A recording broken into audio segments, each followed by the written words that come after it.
From the Foundation Studio on Biloxi's Back Bay, I want to welcome you to SuperTalk Outdoors, where we celebrate every single Monday at lunchtime the world-class outdoors for the state of Mississippi. I want to also thank you for joining us on the powerful SuperTalk Mississippi Radio Network, or on C-Spire TV at SuperTalk TV. But if you're listening on Facebook, YouTube, or your favorite podcast, it is May the 2nd. 2022. Hey, my son Jordan and my good friend Terry Wadrop and I decided at midday Saturday, when the weather eased up, had this pretty serious weather front come through, or at least weather, storm, and we headed to Horn Island. The fishing was actually kind of slow. I mean, what do you expect when you get there at midday? But Jordan did catch a 4-pound speck. But Horn Island, what a great reminder. Every time I go there, I think this is one of the most beautiful places on earth. The water was crystal clear. The ospreys were flying. It was paradise on earth. And again, a great reminder that we have access in Mississippi in terms of the outdoors to some of the most amazing outdoors opportunities in the world. That's why I continue to call Mississippi the capital of the outdoors in America. Wow. We are so lucky to live here. Hey, before we get to what will be a very, very special show today, I have a very special tribute. Our beloved outdoors personality and friend Bobby Cleveland died as a result of a auto accident last week. It's so sad. He was a native of Hattiesburg, and most recently was a spokesman for the Pearl River Valley Water Supply District. He worked pretty hard to bring special events to the reservoir, among other things. But look, his passion in life was the outdoors and cooking, and some and most would tell you just life in general. Over the years, he's appeared here on the SuperTalk Radio Network countless times, just sharing his love of the outdoors. His older brother Rick Cleveland wrote of Bobby this: "He was a big man with a huge appetite for life. He was older, but Bobby was always larger. My big little brother, I called him. He was an expert fisherman and hunter and a gourmet chef. Let's put it this way. A lot of seafood and a whole lot of love went into his gumbo. It was always rich and spicy." Bobby is best known for his outstanding work as an outdoors writer, though. He worked for the Clarion Ledger over so many years, dominating the back page of the sports section. His brother Rick said Bobby once told him this: "I figure by the time people get to the back page of the sports section, they are tired of reading about wars and murder in the news section and reading about how their teams lost in the rest of the sports section. When they got to me, they were ready to be entertained." I knew Bobby really well. Over the years, I fished in fishing tournaments along the coast for like over 30 years. When I weighed fish, Bobby was almost always there. He was enthusiastic. When we would dock our boats, he was standing there. And I can recall so many amazing and fun conversations with Bobby over the years. He was just a really great outdoors writer. When I would catch a big shark, for example, at the deep sea fishing rodeo, he always covered it like it was his first shark story. He wanted to hear all the details. And when you read his shark stories, you could almost hear the theme song for Jaws in the background. Dun, dun, dun, dun, dun, dun, dun, dun, dun, dun, dun. As you read, you could just hear it. He loved to write, and it was always so obvious, his passion for the outdoors. That's what made him such a great outdoor columnist and writer. He had such a passion for telling the story, and he loved the outdoors. The outdoors community is shedding a tear today because we've lost a brother. Bobby's contributions to the outdoors community will continue to live on through his writing. He leaves an incredible legacy. I think editorial cartoonist Marshall Ramsey probably said it best when he said something like, when you look at the world today, it can be a scary place. We need more Bobby Clevelands, not less. God bless Bobby's family. So now let's celebrate what Bobby loves so much. When I look back at some of the shows I've had since launching SuperTalk Outdoors in October of last year, there are a lot of favorites, but one that really stands out is the conversation I had with Toxie Hayes and Cuz Strickland of Mossy Oaks. Those guys are incredible outdoor ambassadors for the state of Mississippi. You know, that Mossy Oaks brand is an outdoors icon. Toxie told me when we were having the conversation that his craft is about connecting human beings to nature and the outdoors. And the brand of Mossy Oaks is all about connection to Mother Earth. When he talked about Mossy Oaks as a company, he said this, that we're light on our feet, gunslinging entrepreneurs. We're able to do what we need to do to react to the marketplace. It was just an overall fantastic conversation with a couple of guys who are making a huge difference in the outdoor community all across America, for that matter. While we were setting up, I had an opportunity to meet his son, Daniel. He helped his father get all set up. And I made a note to myself that I wanted to get Daniel and his twin brother, Neal, back to visit with me for a whole show. And so today is that day. I want to welcome to SuperTalk Outdoors, Daniel and Neal Haas of Mossy Oaks. How you guys doing? Doing great. Doing well, yeah. Thank you for having us on here. And I've got to say first and foremost that if Dad were on the show, he would want to say, because he's been talking about it over the weekend, but Bobby Cleveland was the very first writer to write a story about Mossy Oak in the 80s. And he's always been a friend of Mossy Oak. He's always spoken well and had a good relationship with Dad and some of the first employees. I know that Mississippi has always been lucky to have Rick and Bobby Cleveland both. They're both incredible writers. And we were all really, really sad to hear the news about Bobby. He was a great outdoor staple in Mississippi for decades. Well said, Daniel. I mean, listen, I never have met a nicer fella. I mean, and you know, the thing is, when you have a passion for something, it doesn't wear off. If anything, as the years wear on, you get more passionate about it. And Bobby really defined that, didn't he? He did, and yeah, that's the cool thing. He's been writing since before we were born.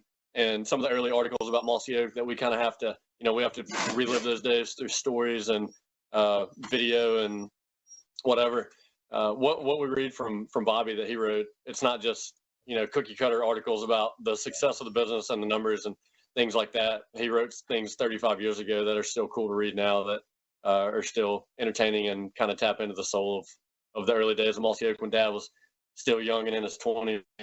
So yeah, he was very talented. We're lucky to have him for a long time. Yeah, it's an amazing story. I really enjoyed visiting with your dad, and people like Bobby did a great job of capturing that. Hey, so Neal, where are you right now as we're having this show? I'm in Mobile, Alabama right now, so I'm not too far from you. Yeah, good. And Daniel, where are you? I'm at our camp in Livingston, Alabama. Mississippi turkey season, as everyone listening already knows, just ended, and Alabama has an extra week this year since it delayed the opening day. So Mossy Oak is 20 miles from the Alabama border in West Point, so we're not very far. It's kind of like our second home coming across the border and hunting over here. I know it is. And your dad was there when we had the show with him. It was actually the second show for SuperTalk Outdoors. Listen, guys, I could find 100 different places to start this show, but I thought probably the best place to start is here. Hang tight, and for the radio audience, there's going to be some shuffling and whatever. Just bear with me for a second. Listen carefully, very carefully, to what's happening in this video, and then we're going to talk about it on the other side. So I'm going to turn to my partner in crime, Kyle Curley, and ask him to cue the video.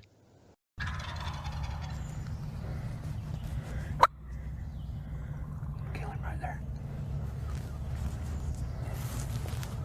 You better kill him.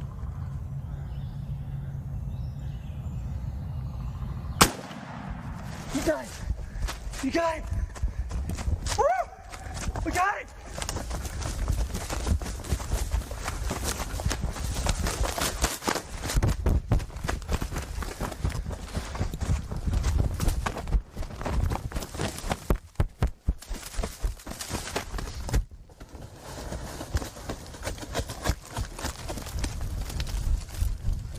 You got it, Papa!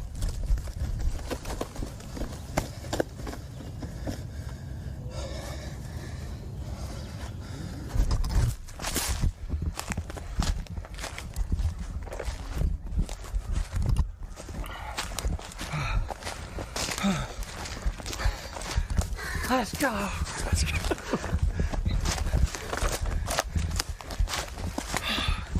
incredible shot.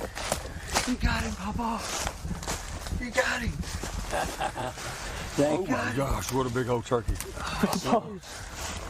He's huge. Hey, let me see your gun, Papa. Oh my God. You got him. How good it is. I'm so proud of you. So Cal, that's good. So what we just observed was your pawpaw killing a turkey. And you guys can tell me the significance of that, but as you guys were getting the turkey and filming the moment, I was watching both of you guys, and I'll come to both of you. But Daniel, what did that moment mean to you? Oh, it was unbelievable. I mean, we've luckily had a lot of people following along and cheering Papa on in the past 4 or 5 years, really. But he's been turkey hunting since the 40s, when he grew up in South Alabama down in Mobile. Hey, Daniel, let's do this. We're at the end of the segment. We'll pick it up from right there on the other side. Okay. I'll continue to get your reaction to this very, very special moment in your life, which really talks to the DNA of who Day. Leading the conversation on Mississippi's outdoors. It's Super Talk Outdoors with Ricky Matthews on Super Talk Mississippi.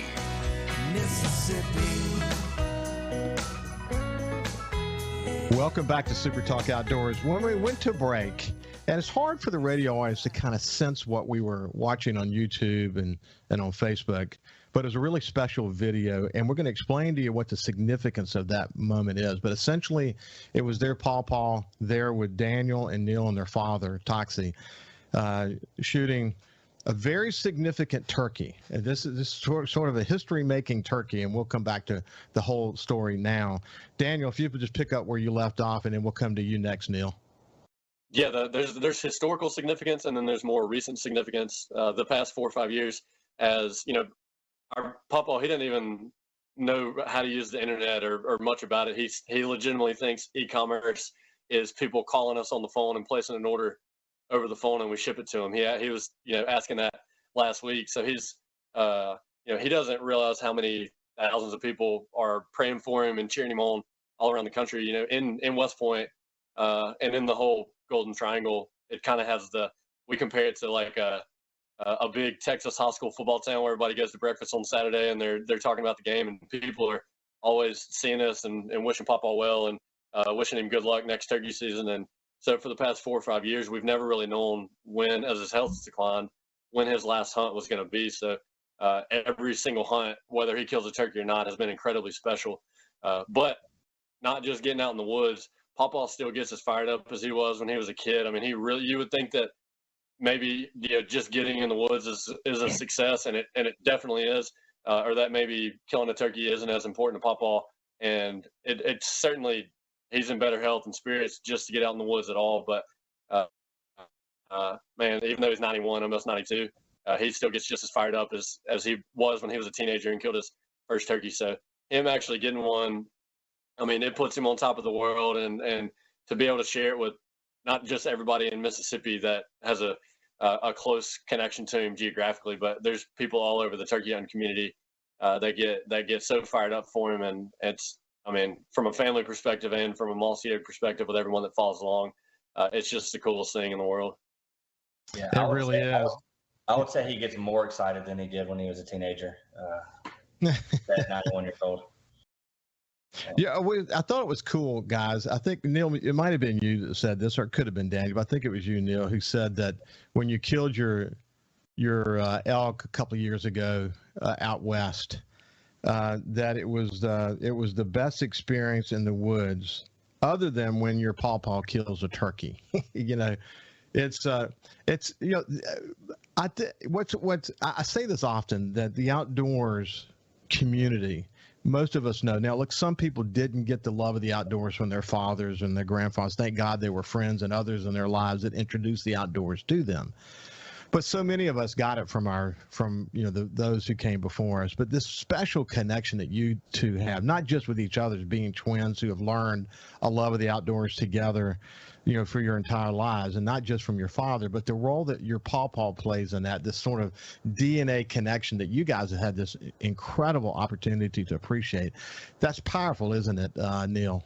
Yeah, and I'll say, growing up, as a kid, everyone, if you're lucky enough to have your parents and your grandparents around, when you're a kid, that's who's taking care of you. And if you're hunting, that's who's taking you hunting, teaching you how to hunt, and holding your hand while you go through the woods and all that, and showing you how it's done.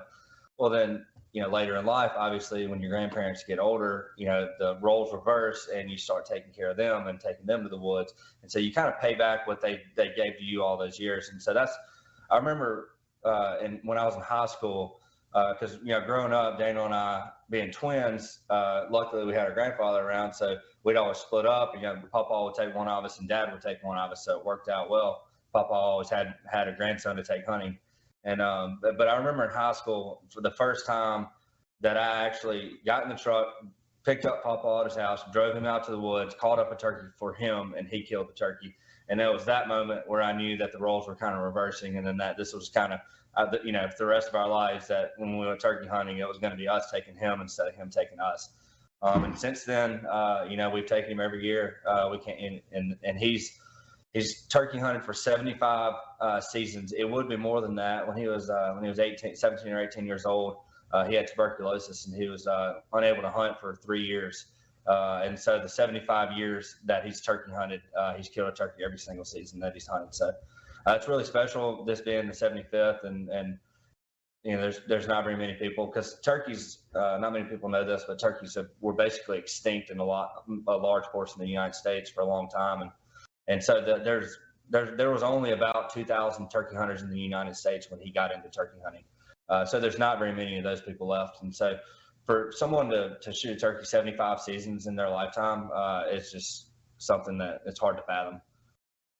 Hey, and Daniel, when you came back to the tree where your dad and Papa, Mr. Fox to us, were sitting, and you saw your dad, and of course your Papa's reaction, but your dad,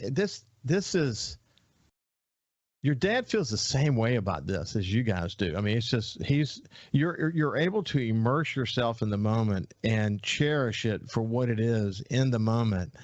And what's unique to you guys, you're young and you get that, but your dad certainly gets that. What did this mean to him?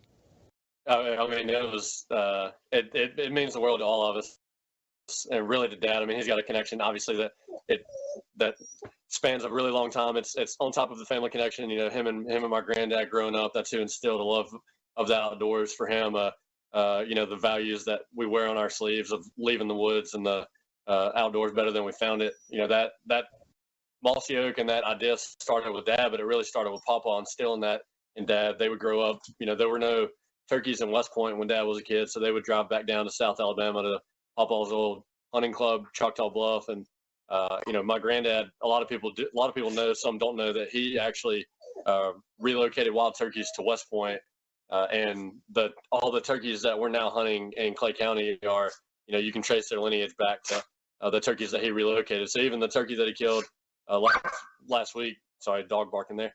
The turkey that he killed last week can be traced back to the turkeys that he relocated himself. So the role that wild turkeys play in Mossy Oak's history and in our family history, I mean, it can't be overstated. It's something special that it goes back a long way, and it's in our blood. Yeah. And I'll say with the relocating thing, and Papa, killing a turkey for 75 seasons is amazing, but he's lived his entire life by always giving back something to the resource more than he always takes. And so and he spent his entire life living by that. So, if someone could ever learn anything from him, it would be the most important thing he could teach anyone would be how to give something back to the resource when you take something. And so that way it never goes away, because turkey hunting is a precious resource, and it could go away at the blink of a hat if we abuse it. So, Hey, so Neal, what's cool about you and your brother Daniel is, as I mentioned a few minutes ago, you're twins. So you've had an opportunity to have a father and a grandfather and others around you, cousin, all these others around you that have really taken you under the wing, as early as 5 years old, maybe even before that, all that matter. You've had this opportunity to just be introduced to what is at the core of our outdoor heritage in Mississippi. But in addition to that, this Mossy Oaks brand that was sort of not sort of, been literally central to your life, your whole life. And then there's the business side and all that. When did it occur to you as you were growing up that you were part of something that the other kids didn't necessarily get to feel and appreciate? Pretty when it comes to Mossy Oak and like the lifestyle and the culture around that Mossy Oak and the people that made the company what it was growing up, I mean, that's something we realized as soon as we were old enough to hunt. Just realizing how unbelievably cool what Dad and his friends that were working with him that had started building and what it is today. But it's one of those things, I guess we still pinch ourselves now, but it's such a cool business and such a cool lifestyle. It's something that we can wake up every day and just be, super motivated to go to work. Yeah. So, hey, Daniel, same question to you. It's been a heck of a ride, but you've really sort of understood and appreciated it from a very young age, haven't you? Yeah. I mean, I would say the scale, it took a little bit of getting older before you really realize, like, whenever we're younger, Mossy Oak is Dad and his buddies and a lot of our extended family. And, from that perspective, we see it and it surrounds us, but we didn't, at a really young age, we didn't go to trade shows yet. We didn't really, there was no social media. We didn't really get to see the nationwide scale of all that was going on. So then when you're old enough to, when social media starts to come along and, millions of people are talking about Mossy Oak Line, and then you get to go to trade shows and guys from all over the country are stopping you and telling you how cool it is that they used to grow up watching Dad and Cuz and Papa and whoever hunt on the Outdoor Channel and TNN and all that, then it starts to broaden your scope of, all right, this isn't just a bunch of people in the Southeast that are really inspired and love participating in what Mossy Oak's all about. It's people all over the place. We've got twin brothers Daniel and Neal Haas from Mossy Oaks. When we come back, we'll talk a little bit more about what it's like to have a twin brother to enjoy life with. We'll see you after this break.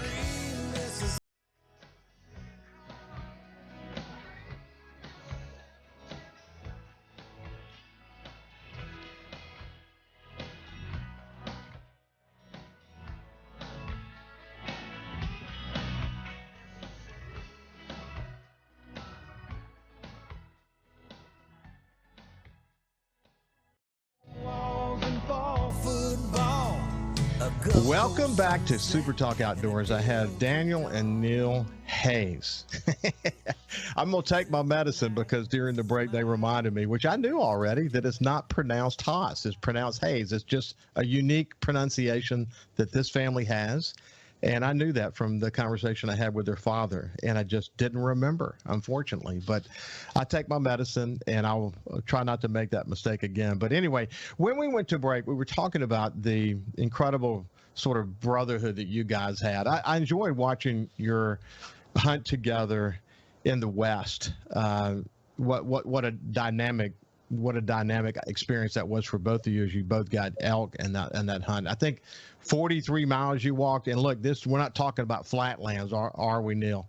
No, and especially for I'm not a track star by any means, and so going up those mountains definitely and it's the breathing that really gets to you. But no, I don't mind it, and chasing elk when you're hearing a bugle and you kind of forget about it. It's kind of an afterthought as far as being tired because you're just so excited. So Daniel, what you see on the video is, again, up and down and all around. It's, then you have the altitude you have to deal with, a lot of huffing and puffing. But the opportunity, I bring that up just because in that particular one is the name of that particular video was Bond of Brothers.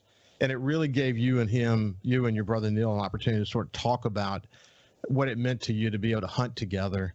But anyway, dynamic hunt in the West, but more importantly, the opportunity to be able to have those experiences with your brother is super special, isn't it? It has been. It's been awesome. We never have to worry about having a buddy to go hunt with. Like Neal said, we had to split time growing up. Sometimes you're flipping a coin to see who gets to go deer hunting or turkey hunting with Dad. And we've spent a whole lot of mornings in a duck blind with each other since we're not limited to 1 or 2 seats. That we've spent an incredible amount of time in the woods, and as we're getting older and starting to travel to hunt a little more, it's been even cooler to experience some new places and new types of hunting for the first time with each other. You mentioned the elk hunt. We're going to Maine at the end of the month to hunt turkeys, and there's a huntable population of wild turkeys in 49 states. You can't hunt in Alaska, so the place that we're going to Maine is the northernmost area in the country that you can hunt turkeys. So it's going to be beautiful up there, and it's just another hunting trip that we get to take with each other. That we know we're in the good old days right now, being able to travel a lot. And I don't have kids yet. Neal's got his first son, but we don't have as much that's quite yet that's keeping us from doing a bunch of traveling and having these experiences. And we're never going to slow down all the way, but right now it's certainly some of the going to be some of the best memories of our life looking back on them. Yeah, and I'll say that the main trip too is capping off a project we've been working on this spring. We're building a turkey vest called the Mr. Fox Limited Edition. And it's kind of building a turkey hunting product, like a vest, to kind of honor our grandfather, and because so many people love being a part of what he means to the turkey hunting. So that turkey vest, we have a prototype this spring that we've been sending out to all our different friends and family and stuff, and we're calling it the traveling fox vest, but it's been all over the place. But the project started on the opening day in Mississippi, and we're going to end it in Maine with our trip up there. We're going to take it up there with us. So it's been a really cool project. A lot of different people, friends and family of Mossy Oak, have been able to hunt in it, kill turkeys in it, and we kind of have a little journal where everybody that hunts in the vest writes in the journal a little note to Mr. Fox or something like that. So that's been really cool, and so that's kind of what we're going up to Maine, is to finish off that project. Neal, that's such a cool thing. I mean, if you think about where Mossy Oak started with your dad and Mr. Fox, having sort of the old school, patterns on whatever they were at the time, more like Army pattern. And your dad would say, why don't we just go over there closer to the turkey? And your grandfather would say, we can't. And so you'd set up a blind, and hopefully you could call the turkey in. And so Mossy Oaks was born on that conversation, essentially, or that experience. And here we are, sort of going full circle with all the experience you guys have had turkey hunting, to have a turkey vest now to honor your grandfather. Man, Daniel, that's got to be like the coolest thing, to be able to be in a situation like that. It is, and bottomland, as everybody knows, the pattern Mossy Oak started with that you described, created from a handful of dirt, sticks, and leaves in a Ziploc bag to try to figure out. Dad was 25 at the time, 26 when Mossy Oak was first incorporated, and he was just a young kid out of college, obsessed with turkeys, and wanted to figure out a way to hide better from them. And that on top of all the that legacy and the family heritage that we have, the fact that bottomland has seen this big resurgence. And Neal and I are, it's still just as versatile and effective as it was back in the day, but now it's kind of like a uniform for people that really love turkeys and, care a little more deeply about the outdoors. So even when we're elk hunting, and even when we're up in Maine, we're still wearing bottomland all over the country. So it's really cool. It started just in South Alabama with Dad obsessed with hiding from turkeys, and now you can find it elk, deer, duck, turkey. Just going to the co-op, really. I mean, it's just turned into a uniform for outdoorsmen. Hey, listen, when I talked to your dad, I talked about a book, a really, really popular book in corporate land. I was a CEO for 15, 16 years of my career. And the book was called Built to Last. And you may remember me mentioning it in the conversation with your dad, but it said that those companies that can stand the test of time have built into their company enduring core values, and you certainly have been able to do that. And what it means then is that the company would live on long after the founder moves away, or dies, or gives the company up, or whatever. But built into these companies, into the company, is an enduring core value. You guys are at the age now where you're beginning to sort of feel the fact that this passing of the baton, the passing of these enduring core values. Do you sense it, Neal? Do you feel the responsibility to keep yourselves in a position where you can stay gunslingers and entrepreneurial and responsive to the market the way your dad talked about it? Do you feel that raising responsibility? Yeah, we do, and we obviously know that that comes with tremendous responsibility. But when we've been taught by obviously our granddad and our dad, and just, all the correct values and how to do things the right way. And so I don't think there's any question as to how Daniel and I will keep the legacy going. I think we'll basically mainly just do whatever they would do. That there's definitely nothing crazy that we'd be doing that would be diverting from what they did growing up. So yeah, they're tremendous role models, and they've taught us really well. And I mean, we're just lucky to have them. I mean, they're just incredible. My dad and my granddad are just two of the most incredible people that we've ever known. So Daniel, to you feel that responsibility, that growing responsibility? Yeah, I mean, luckily, I've had friends at other companies joke about there, some brands out there that kind of rely on what they see others do and then try to emulate it to run their business. And they were joking that how lucky whatever, if you have that spirit that Dad had, that you don't have to look elsewhere to figure out what you want to do, that you just, truth is easier to write than fiction. You just tell the truth. We don't have to concoct any fabricated marketing messages. We just talk about what we care about and who we are. And at the end of the day, it's a lot easier to do that than try to figure out what kind of spin we should put on things and who we should be this week. And those values started with Papa. They're instilled in Dad. They're instilled in all of us. And regardless of what podcast you listen to or documentary you watch, culture is not something that you can just see and emulate. It's something that is ingrained in every employee that you have, and that mentality of leaving the outdoors better than you found it and caring a little more deeply about the resource and the critters and wildlife, fish, waters, all that kind of stuff. It really is ingrained in every single one of us, and it's not something that you can just wake up one day and decide that, hey, I want Mossy Oak to care about protecting the wildlife and instilling that love of nature and everyone who wears our patterns. That's something that has been a piece of the fabric of the brand since 1986. And our job isn't too difficult because it's something that really is DNA level deep in everyone that works here.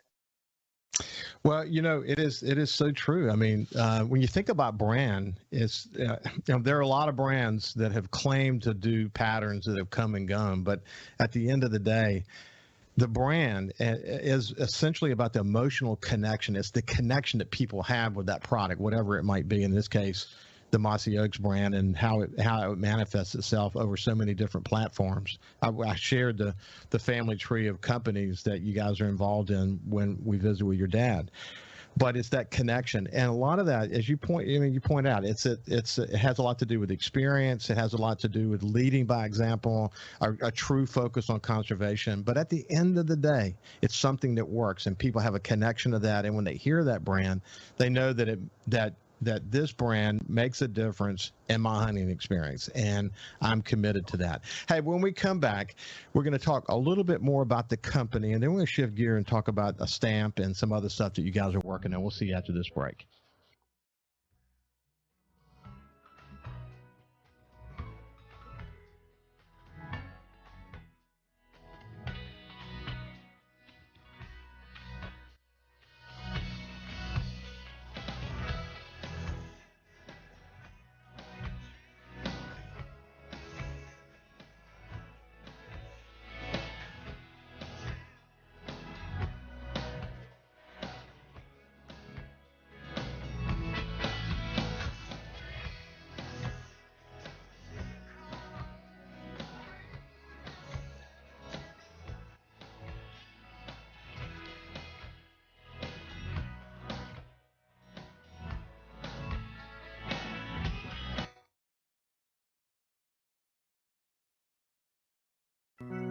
We live in one of the best places in America to enjoy the outdoors. So let's talk about it.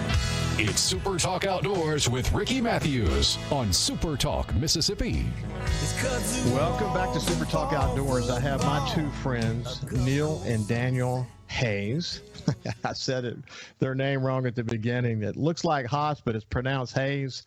And I will never forget that unless I have a memory lapse. Okay. So anyway, we were talking about Mossy Oaks when we went to the break. Hey, one of the things I'm curious about, Daniel, in the pandemic, a lot of people love being in the outdoors. We saw hunting licenses increase. We saw the number of people who turkey hunt significantly increase. How's the pandemic treated your company? I mean, like everyone else, there's been certain things that you have to adapt to and you struggle with, and you've got a lot more people working from home than they previously did. So that kind of hybrid work environment was something that you had to work through.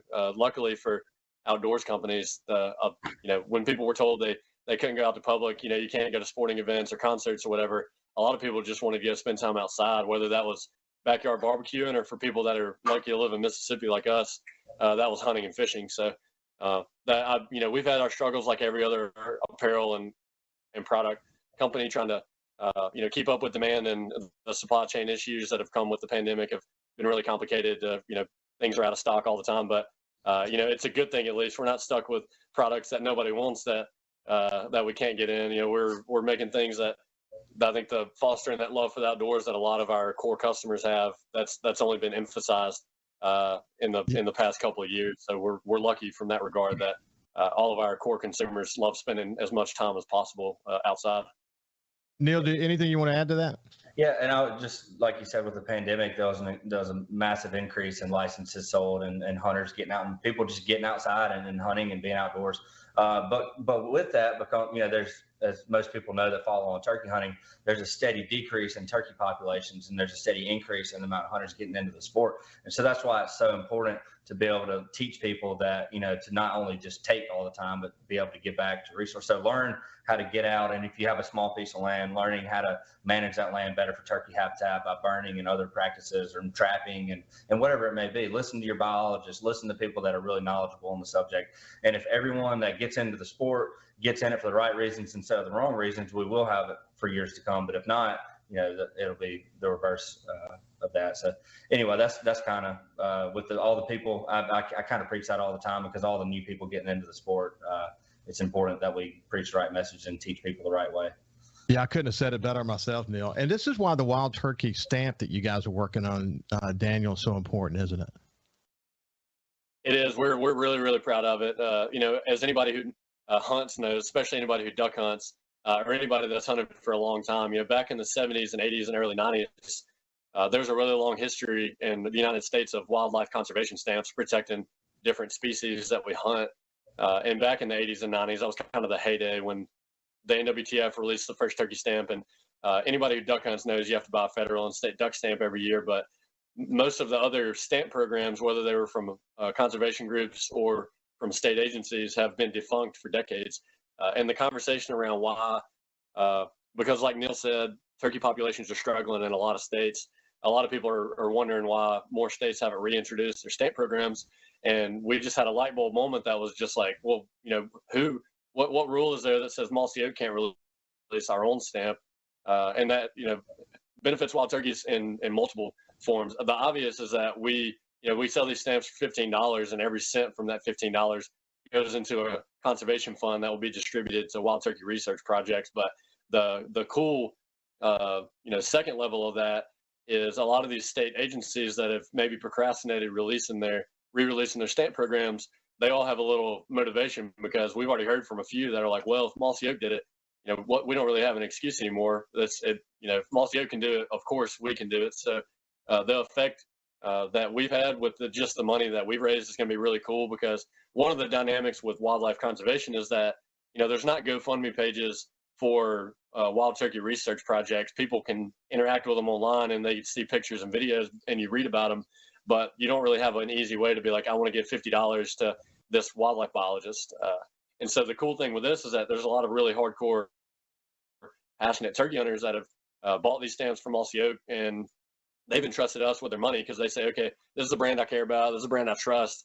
We consider ourselves a proud turkey brand.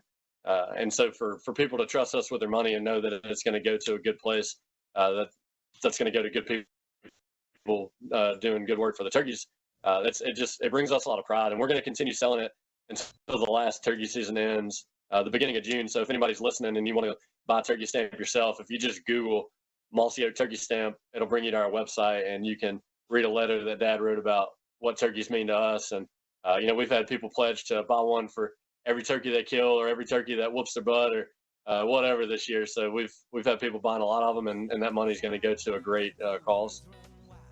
Listen, we're at the end of our time together, but Neal and Daniel Hayes from Mossy Oaks, it has been a real pleasure to get to know you. I can't wait to have you back. Maybe the next time we get together, we can talk about why Mississippi is the capital of the outdoors in America. Boy, there's a lot of reasons and a lot of dimensions to be able to claim, from offshore fishing and backwater fishing on the coast to lake fishing to deer and duck and turkey. What a great legacy we're all part of here in Mississippi. But anyway, it's been a pleasure, my friends. Thank you for having us on. Yeah, thank you for having us. You bet. God bless you guys, and look forward to visiting next time. Have a great day. We'll see you next Monday, and stay safe when you're in the outdoors. Just stay safe. Have a great day.